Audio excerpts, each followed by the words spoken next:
Assalamualaikum warahmatullahi wabarakatuh.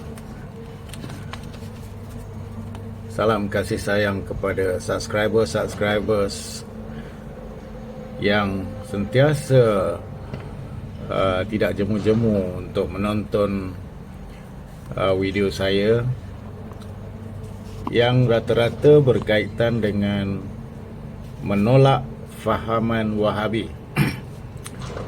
Hari ini saya nak menjelaskan satu perkara lah yang saya tonton di YouTube. Ada channel-channel yang seolah-olah cuba mengelirukan masyarakat berkenaan dengan ajaran-ajaran Islam di Nusantara ini. Jadi ini juga kita kena ambil peduli ya tentang ada orang-orang yang mengajar ilmu-ilmu keagamaan yang bercanggah dengan ahli sunnah wal jamaah. Selama ini kita duk tentang propaganda Wahabi yang sememangnya kita katakan ianya amat berbahaya kepada masyarakat umum, kerana rata-rata di negeri ini dan juga di Nusantara kita bermazhab Syafi'i dan akidah kita Asy'ariyah wal Maturidiyah.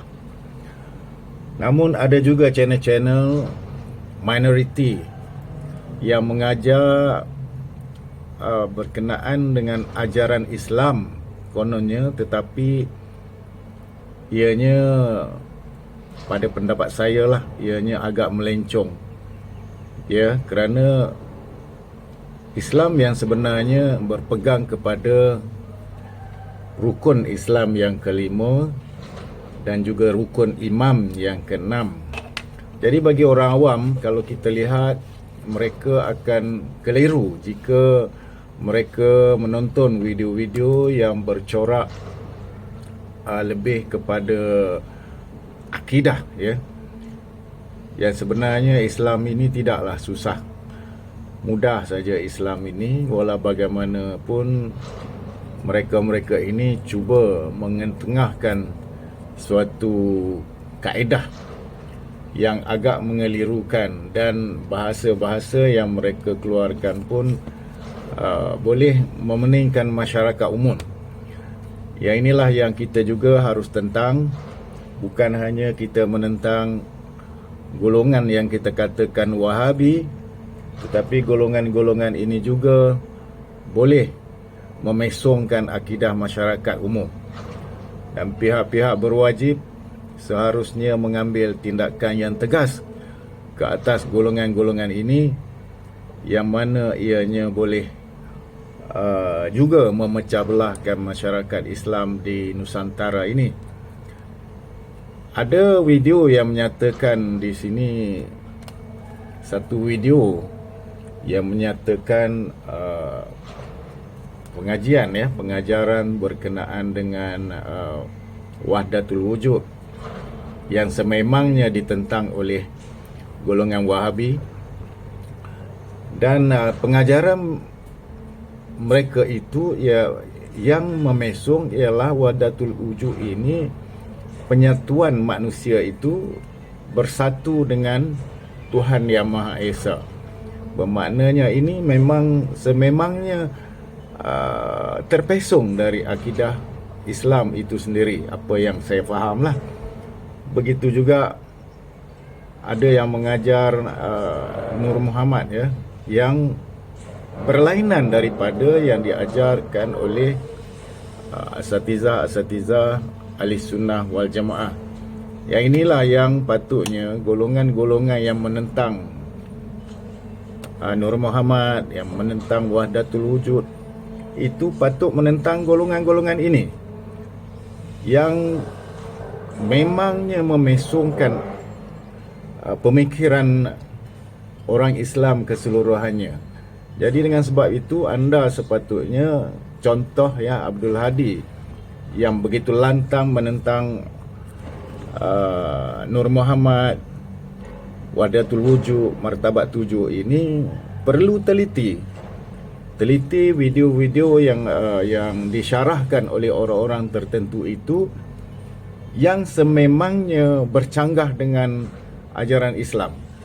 Nah, yang itu jangan kamu main pukul rata semuanya, ataupun kamu seharusnya membuat rujukan-rujukan kepada ustaz-ustaz ahli sunnah wal jamaah, kepada mufti-mufti yang telah kamu katakan sesat, cuba mengajar ajaran sesat, dan itu kamu pergi berdepan dengan mereka dan mengeluarkan hujah-hujah kamu. Ya, apa yang saya nak perkatakan hari ini ialah berkenaan dengan satu video yang telah mengeluarkan kata-kata mereka, kata-kata beliau berkenaan dengan solat.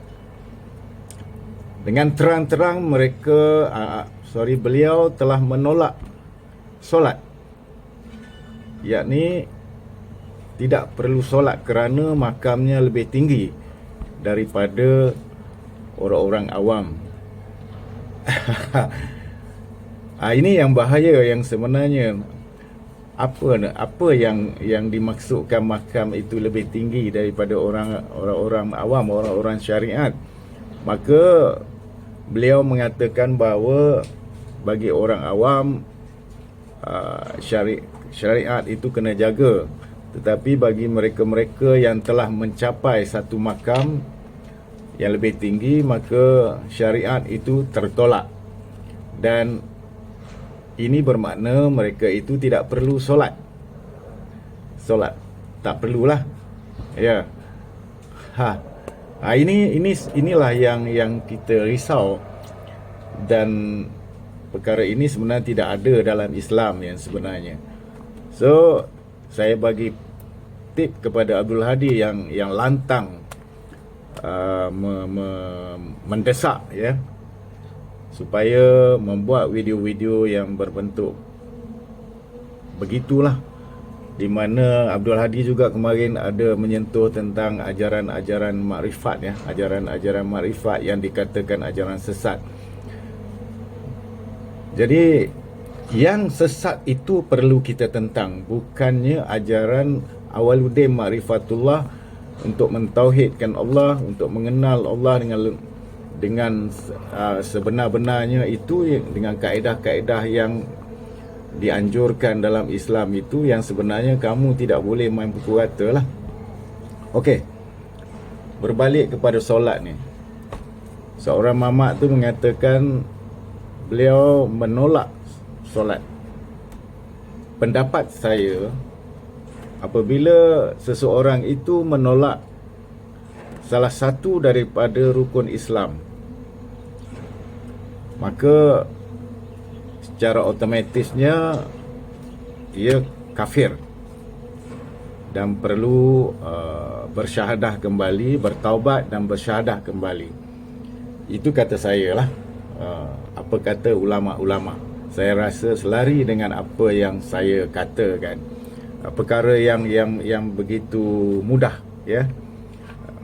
Hukumnya adalah kafir.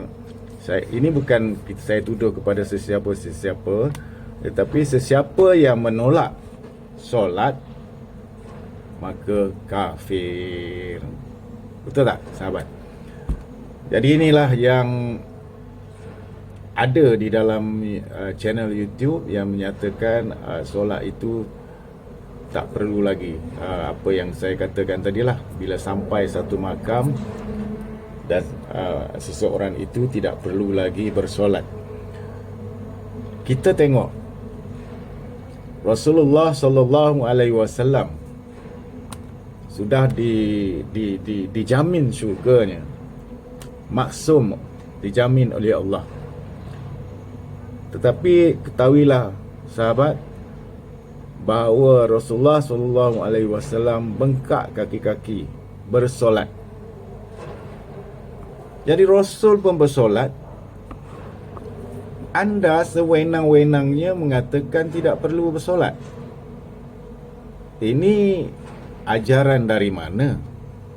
Ini yang sebenarnya ajaran bukan daripada ajaran Islam.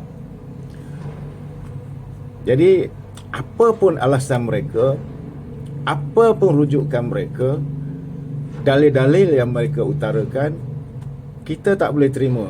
Sememangnya tidak ada dalil-dalil yang orang kata yang sahih, yang dhaif, yang apa lagi orang kata, yang hasan ke, itu dalam hadis dan juga di dalam Al-Quran, bahawa seseorang manusia itu bila sampai ke satu makam, mereka tidak perlu lagi melaksanakan solat 5 waktu. Saya katakan tidak ada. Tidak ada. Ya. Jadi ini yang patut Abdul Hadi ketengahkan. Bukannya Abdul Hadi mengecam mufti-mufti di negara ini yang mana katanya tidak mengambil tindakan, yang mana katanya cuba menyebarkan ajaran sesat dan sebagainya. Ini tidak betul. Dan sejauh mana, setinggi mana ilmu kamu nak tuduh orang macam tu? Kamu sepatutnya tuduh orang-orang begini, bukan kamu bersekongkol dengan orang-orang yang seperti ini, yang menolak solat terang-terangan daripada mulut beliau sendiri. Dan orang ini patut kamu kecam dan patut kamu tolak. Ya, bukannya kamu berlega-lega ke arah perkara-perkara yang boleh merosakkan masyarakat Islam umum. Ya, tidak mungkin mufti-mufti di negara ini tergamak untuk mengajar ajaran-ajaran sesat.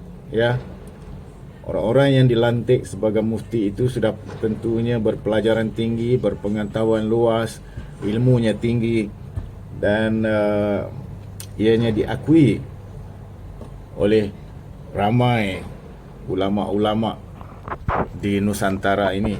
Ya. Jadi berhati-hatilah Tuan Hadi yang tentang itu. Saya mencadangkan agar Tuan Hadi membuat video-video yang lebih banyak, video-video tentang orang-orang yang cuba menyesatkan masyarakat Islam di Malaysia maupun di Nusantara, yang mengajar ilmu-ilmu kebatinan yang menyalahi